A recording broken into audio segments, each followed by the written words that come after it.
Morning లేసి బయటకు చూడగానే ఒకవైపు విఎంసీ వాళ్ళు క్లీనింగ్ స్టార్ట్ చేశారు అండ్ ఇంకోవైపు రేషన్ తీసుకుంటున్నారు. ఎంతకేమిచ్చారో చూద్దామా. ఫ్లడ్ ఎఫెక్టెడ్ ఏరియాస్ వరకు ఇచ్చారు. ఇది మా అమ్మ వాళ్ళది, మేము తీసుకోలేదు ఎందుకంటే ఇంకా బాగా నీడ్ ఉన్న వాళ్ళకి హెల్ప్ అయిద్దని చెప్పి. సో మా దగ్గర ఇచ్చినవి కందిపప్పు, 2 ప్యాకెట్స్ పంచదార, ఆయిల్, బంగాళదుంప అండ్ ఆనియన్స్. వీటితో పాటు ఇంకా ఆపిల్స్ ఇచ్చారు. అన్ని ఏరియాస్ లో ఇస్తారు, చెక్ చేసుకొని మరీ తీసుకోండి.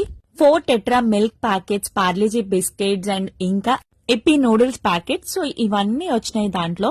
And last 25 kgs rice. ఇంకొకటి, క్లీనింగ్ కి మీకు ఎవరు రాలేదా అని అడిగారు కదా, ఈ రోజు అయితే వచ్చారు క్లీన్ చేయడానికి. రోడ్స్ క్లీన్ చేసి బ్లీచింగ్ కూడా వేశారు. అండ్ ఇంకా అప్రిషియేట్ చేయాల్సింది, స్టూడెంట్స్ కూడా తీసుకొచ్చి ఇస్తున్నారు. గవర్నమెంట్ వాళ్ళు, కాలేజ్ స్టూడెంట్స్, బయట చాలా మంది ఫౌండేషన్స్ ఎంత మంది హెల్ప్ చేస్తున్నారో. వాళ్ళ ఫ్యామిలీస్ వదిలేసి మరి మన కోసం వచ్చి కష్టపడుతున్నారు. ఎవరైనా గానీ చేసిన మంచి ఎక్కడికి పోతూ థ్యాంక్ యూ.